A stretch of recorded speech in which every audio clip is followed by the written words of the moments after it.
Todo lo que hacemos tiene un efecto en el cerebro. Daphne Bavillier. Violentos o no, los videojuegos de acción y de disparos tienen un objetivo primordial: divertir. Pese a haber estado creados sin otro fin, permiten a sus adeptos mejorar ciertas habilidades relacionadas con su cerebro y percepción.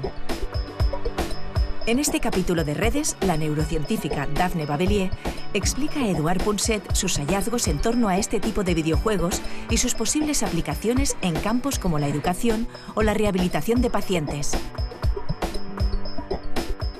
También en este programa, Elsa Punset nos enseñará a aprovechar los beneficios y limitar los posibles riesgos de las tecnologías y soportes digitales que hoy inundan nuestras vidas.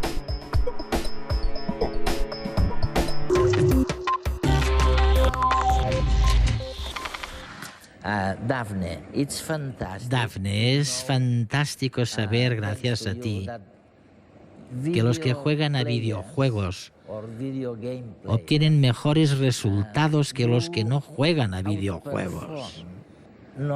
¿Pasa esto con todos los videojuegos o solamente con algunos? ¿Es general esto?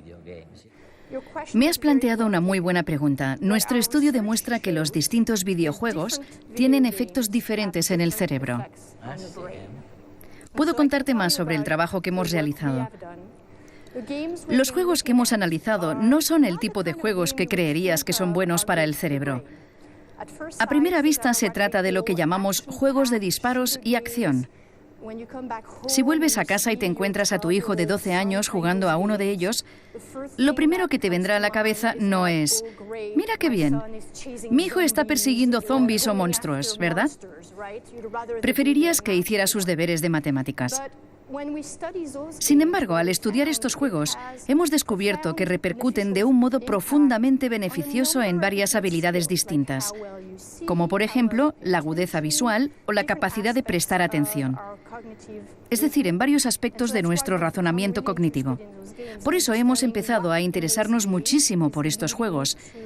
Queremos comprender qué componentes de estos juegos provocan todos estos cambios positivos, y así podremos aprovecharlos y crear juegos que estén específicamente diseñados para la rehabilitación de pacientes, por ejemplo tras un ictus, o bien para fines educativos. Se estima que en el 2009 se vendieron en Europa unos 250 millones de videojuegos, una cifra equivalente a unos 8.000 millones de euros. Para el 2012, se prevé que las ventas de videojuegos a escala mundial generarán unos 55.000 millones de euros de beneficios. Esto sin tener en cuenta los juegos de móviles y tabletas. La industria coge fuerza, incluso más que la del cine. Por ejemplo, la segunda entrega de Call of Duty Modern Warfare generó 550 millones de dólares a los 5 días de su lanzamiento, en el año 2009. Más del doble de lo que recaudó la película Avatar de James Cameron a los pocos días de su estreno ese mismo año. En Europa, un cuarto de la población mayor de 15 años juega a videojuegos, según una encuesta del 2010 realizada en 18 países por la Federación Europea de Software Interactivo. Más de la mitad de los jugadores tiene entre 16 y 29 años. Casi un tercio entre 30 y 49 años, y un 9% supera los 50.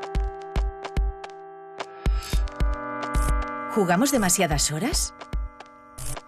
Un 76% de los aficionados europeos invierte menos de 5 horas a la semana en videojuegos de entretenimiento, aunque un 8% reconoce dedicarle más de 16 horas semanales. ¿Nos aíslan los videojuegos? Depende. Un 58% de los padres y madres aficionados juegan con sus hijos y lo hacen a menudo a petición de los niños. Asimismo, muchos aficionados juegan con amigos o interaccionan con otros mediante juegos online. ¿Y qué pasa con los que no juegan? Según la encuesta, el 41% no lo hace por falta de tiempo, el 23% porque cree que los videojuegos son para niños, el 9% por parecerle aburridos y el 7% por considerarlos violentos. En cambio, el principal motivo para jugar es la diversión. Así lo confirmaron el 61% de los jugadores encuestados. De hecho, al margen de que algunos juegos se vendan con otras finalidades como estimular nuestra inteligencia o mover el esqueleto, la industria los crea primordialmente con el objetivo de divertir. Y en particular, los videojuegos de acción en los que hay que reaccionar adecuadamente y cuanto antes a todo tipo de estímulos inesperados, no tienen otro fin que el entretenimiento. Pero ahora, estudios como los de Daphne Babelie están revelando que este tipo de videojuegos también pueden contribuir a mejorar ciertas habilidades.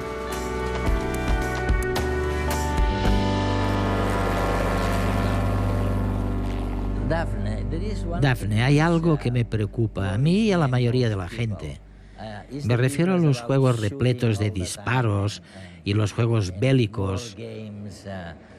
Hubo uno en concreto llamado, creo, Call of Duty Black Ops,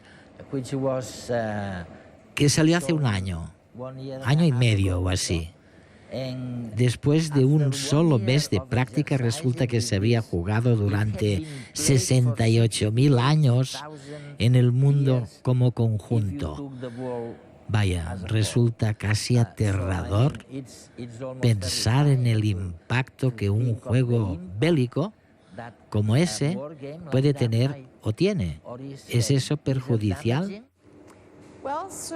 Como sabes, todo lo que hacemos tiene un efecto en el cerebro. Lo que comemos influye en el cerebro y, de hecho, la tecnología es un poco como la comida. Los distintos tipos de alimentos surten efectos diferentes. Comer chocolate no nos afecta igual que comer zanahorias. Con los videojuegos y las tecnologías pasa lo mismo. Por otro lado, planteas una cuestión que tiene que ver con la violencia. No sabemos si la violencia del juego es importante para los cambios positivos que se han observado, pero puedo darte un ejemplo de cómo utilizamos ahora estos juegos en pro de algo bueno. Descubrimos, durante nuestra investigación, que las personas que eligen jugar a este tipo de juegos tienen más agudeza visual. Ahora mismo corriges tu visión con gafas, ¿verdad? Es una manera de corregir la visión. Te aseguras de que la imagen que se envía a la parte posterior de la retina sea un poco más clara y corriges cualquier distorsión óptica de los ojos. Sin embargo, lo que hemos demostrado es que los juegos de acción, como por ejemplo Call of Duty, van un paso más allá. Consiguen entrenar la corteza visual y el resto del cerebro para mejorar la imagen y la información que se envía desde la parte posterior de los ojos al cerebro. Y los utilizamos, por ejemplo, para tratar pacientes con poca visión, pacientes que padecen ambliopía. También se denomina ojo vago. ¿Y esto quiere decir? Significa que el ojo es correcto y normal, pero sin embargo el cerebro, durante el desarrollo, ha recibido información inadecuada de uno de los ojos, ya sea por culpa de un glaucoma o de una desviación y como consecuencia de las malas señales recibidas en fases tempranas del desarrollo. El cerebro ahora está mal configurado y el ojo que tenía problemas se ha ido debilitando cada vez más hasta que queda completamente anulado. El paciente pasa a tener un solo ojo funcional en lugar de dos. El caso es que ahora sabemos que se puede reentrenar a las personas para mejorar la visión del ojo amblíope, incluso en adultos. Ya sabes que hay un gran dogma en el campo de la neurociencia según el cual existe un periodo crítico para la visión. Y cuando finaliza, después de la adolescencia, ya no puede hacerse nada porque la plasticidad se ha perdido. Pero pese a eso, podemos recuperar la plasticidad, incluso en la edad adulta. He leído en algún lugar que decías que gracias a esto se puede, por ejemplo, detectar la letra pequeña que de otro modo no se vería, o que se puede definir la diferencia entre las tonalidades de gris, más gris, menos gris. Así que imagino que puede ser muy útil, pero de verdad que no importa si lo hacemos a través de videojuegos violentos o no violentos. ¿No tiene importancia en función de la violencia? No sabemos si la violencia es lo importante, pero sí sabemos que los juegos que funcionan mejor son los de disparos repletos de acción. En el laboratorio procedemos de la siguiente manera. Primero estudiamos a los que juegan a juegos de acción y los comparamos con los que no juegan a este tipo de juegos. Las tareas que has mencionado son tareas que los científicos que estudian la visión utilizan en el laboratorio todo el rato, ¿sabes? Se trabaja con un conjunto de tareas algo extrañas, que no se utilizan en la vida diaria, pero que nos permiten medir exactamente la visión de los participantes. Tras estudiar a varias personas en el laboratorio, hemos demostrado que los que eligen jugar a juegos de acción consiguen mejores resultados que los que no. Pero eso no es todo. Nuestro objetivo es crear nuevas herramientas para rehabilitar a los pacientes o ayudar en la educación. Y debemos asegurarnos de poder trabajar con alguien como tú, que no juega a videojuegos, conseguir que juegue a videojuegos y mejorarle la visión. Por eso hacemos estudios de entrenamiento. Estudiamos a personas que normalmente no juegan a videojuegos. Les hacemos pruebas antes de empezar el experimento y luego les asignamos aleatoriamente a un grupo que debe jugar a juegos de acción y a otro grupo que debe jugar a un juego de control con otro tipo de dinámica de juego. Lo que vemos es que en los que han tenido que jugar a videojuegos de acción, como Call of Duty, ellos aprenden. Mejoran más la visión que los que han jugado a los juegos de control. Vamos a ponerte a prueba. Lee atentamente las siguientes palabras y pronuncia en voz alta el color con que están escritas.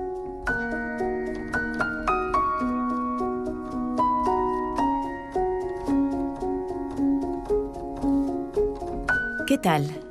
La respuesta correcta debería haber sido rojo, verde, negro y azul. ¿Lo has hecho bien? Otra prueba. Fíjate en estos 3 puntos azules. Intenta seguir la trayectoria de los 3 a la vez y no perderlos de vista.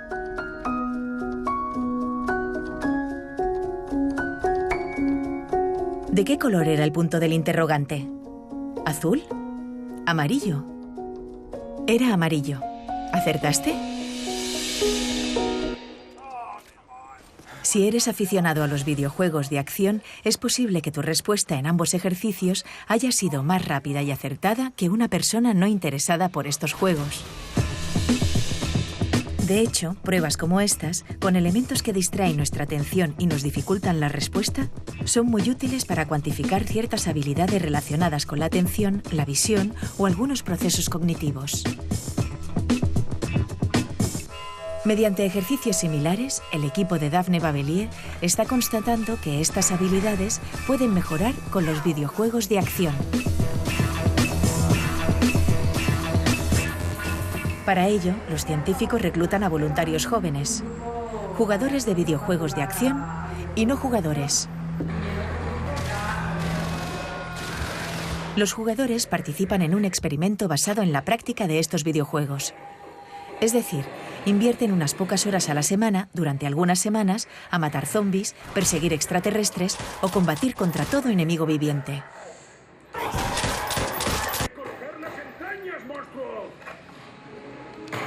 En cambio, los voluntarios del otro grupo no juegan durante ese periodo y si lo hacen, no es con videojuegos de acción, sino de estrategia, sociales, rompecabezas. Pasadas unas semanas, ambos grupos regresan al laboratorio para realizar pruebas parecidas a las que hemos visto.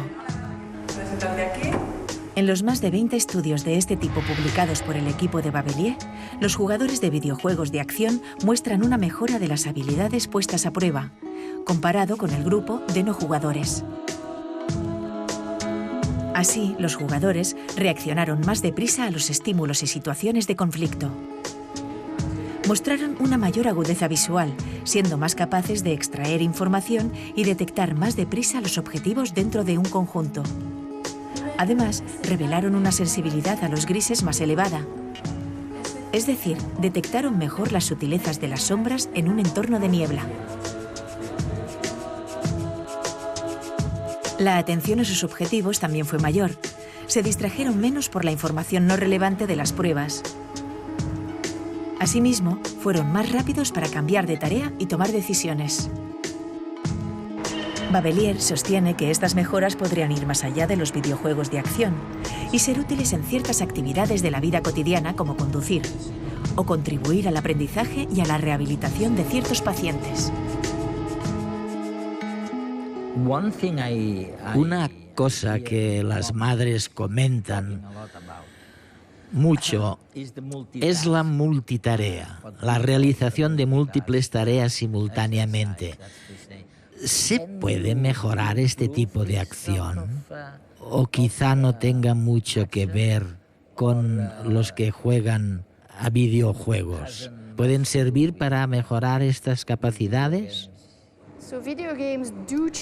Los videojuegos modifican el cerebro. Una de las principales ventajas de los juegos de acción en las que siempre insistimos es que mejoran la visión. Pero resulta que también modifican toda la red, todo el sistema de atención. En el cerebro hay varias estructuras cerebrales que son importantes a la hora de orientar la atención, como la corteza parietal, mantener la atención durante un rato, como la corteza prefrontal, o suprimir los elementos de distracción y no desconcentrarse fácilmente, como cuando una hoja de papel sale volando y todos los niños se quedan mirándola, muy a pesar de los profesores. Hay que eliminar las distracciones. Constatamos que dicha red es mucho más eficaz en las personas que juegan a juegos de acción. De hecho, podemos demostrar mediante imágenes del cerebro que los que juegan a videojuegos de acción suprimen mejor las distracciones. Se les da mejor ignorar todo aquello que no es relevante para la tarea que desempeñan. Desviarlo. Se les da mejor no divagar y mantenerse concentrados. ¿Es verdad que depende del tipo de juegos a los que se juegue y que eso determinará la cantidad de información sensorial y la cantidad de atención que se puede prestar? Te voy a dar un ejemplo. Nuestra investigación demuestra que jugar a juegos de acción es bueno para la atención. De hecho, si medimos la atención de los niños o adultos que juegan a videojuegos de acción, constatamos que su capacidad de atención es buenísima. Sin embargo, hay otra investigación que iniciaron en Stanford unos colegas míos para estudiar a las personas que usan muchos dispositivos tecnológicos distintos. Por ejemplo, el iPad a la vez que el Facebook y a la vez el reproductor de música. Los estudiantes recibían pequeños cuestionarios donde se les preguntaba: ¿usas muchos elementos multimedia a la vez o no? Y luego se formaban dos grupos.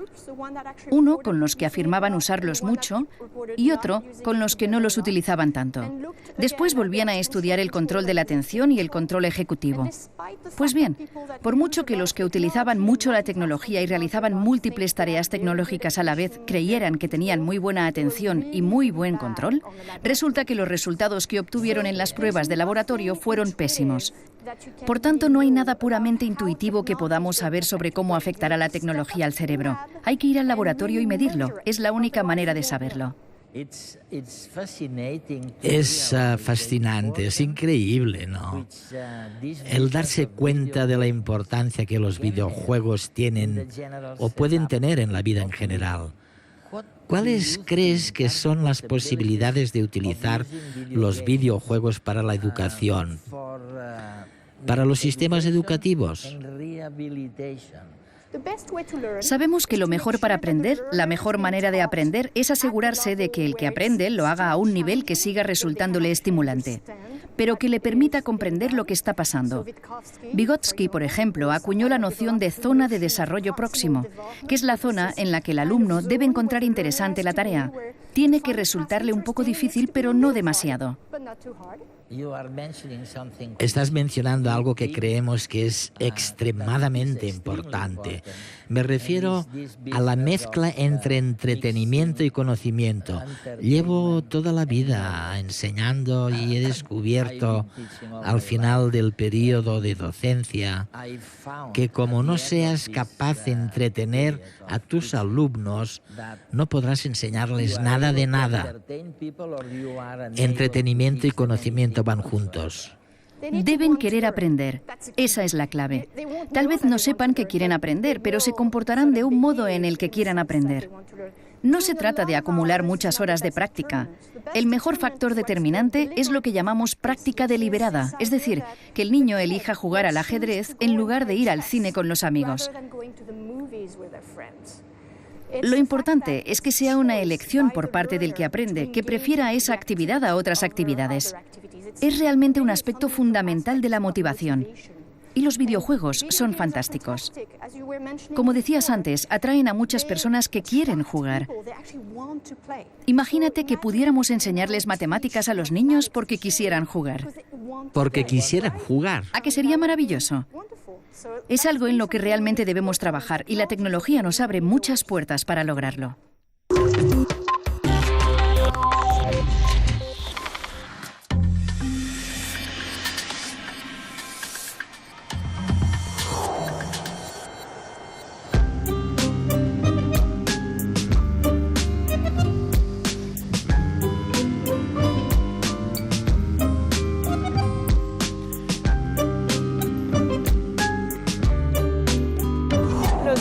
Juegos son un elemento más de todo el abanico de nuevas tecnologías que han invadido nuestra vida cotidiana.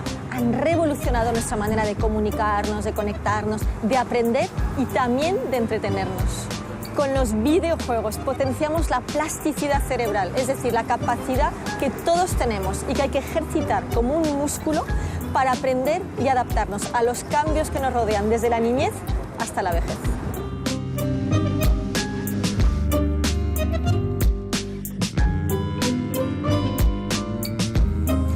Estas tecnologías están aquí para quedarse, así que ¿cómo podemos aprovechar sus posibles beneficios y limitar sus peligros? Sin duda, los más expuestos y familiarizados con las nuevas tecnologías son los más jóvenes, los que llamamos nativos digitales. Y a los adultos nos puede preocupar el impacto que esto tiene en sus vidas. Vamos a verlo.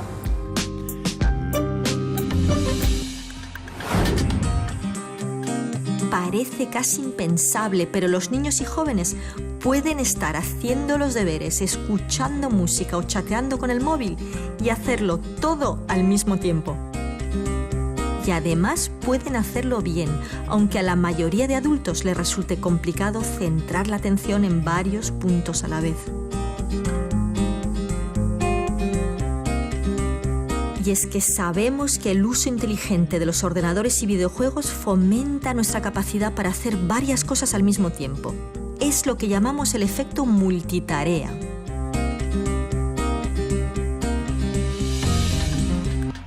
¿Qué prefieres, helado o espinacas?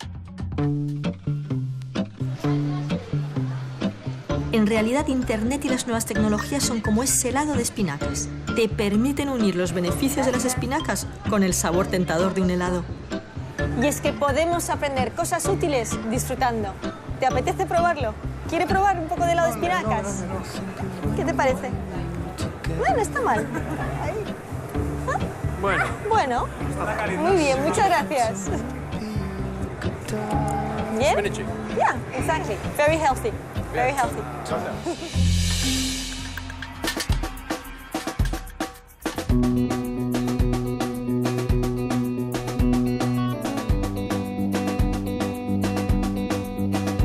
Estamos viendo algunas ventajas de las nuevas tecnologías, pero ¿conocéis sus posibles efectos negativos? ¿Sabéis cómo podemos evitarlos o compensarlos?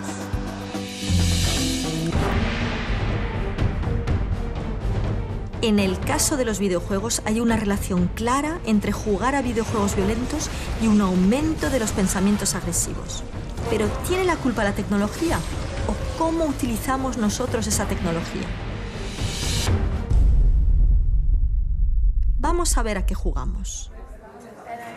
Disculpa, hola, ¿cómo te llamas? Carlos. Carlos, quería saber si te gustan los videojuegos. Pues sí, la verdad es que sí. ¿Qué tipo de videojuegos te gustan?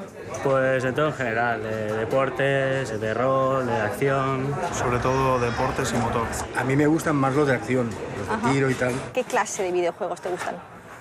Estrategia, los que están conectados online, multijugador. Sí.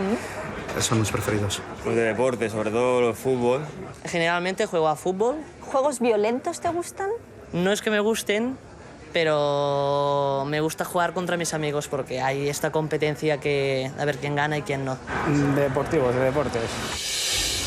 De hecho, un estudio reciente muestra que aunque el 97% de los jóvenes juegan con videojuegos, los 3 videojuegos más populares no son violentos, sino que tienen que ver con carreras, estrategia o deportes. Existen miles de tipos de videojuegos que pueden potenciar diversas habilidades, como por ejemplo la velocidad a la cual pensamos. Jugar te puede dar buenos reflejos mentales. Lo dice la neurocientífica Daphne Babelier, el efecto de los videojuegos en el cerebro es parecido al del vino en la salud. Hay que elegir bien y con moderación.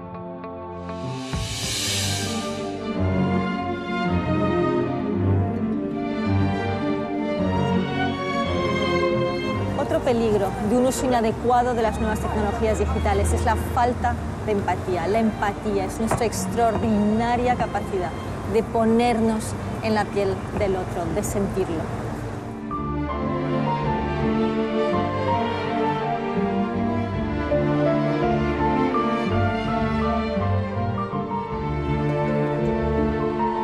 Pero una de las cosas que nos puede impedir conectar con los demás es la falta de atención. Para conectar y comunicarse con los demás, necesitamos prestarles atención, fijarnos en ellos. Solo tardamos décimas de segundo en reaccionar ante estímulos evidentes, pero necesitamos entre 6 y 8 segundos para sentir determinadas emociones, como por ejemplo la admiración. Si pasas de largo a toda velocidad, tu cerebro no se involucra, estás desconectado.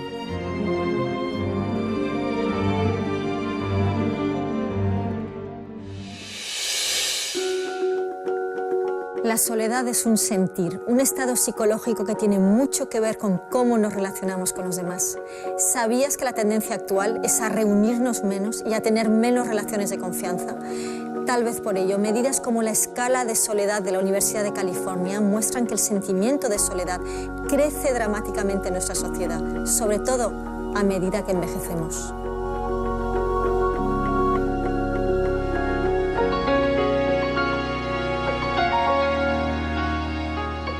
Empecemos con algo básico. Recordemos cómo hacemos amigos, cómo conectamos.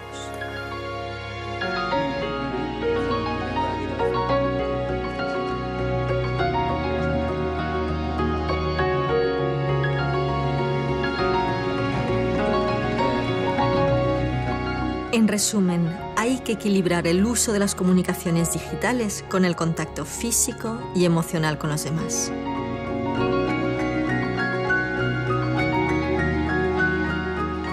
Desde hace 2 décadas, la tecnología nos ofrece la posibilidad de no desconectarnos nunca. La paradoja es que en estos tiempos de comunicación instantánea padecemos mucha soledad. Podemos aspirar a ser individuos autónomos en busca de libertad, pero no podremos escapar al hecho de que también necesitamos el amparo y el afecto de los demás. No es magia, es inteligencia emocional.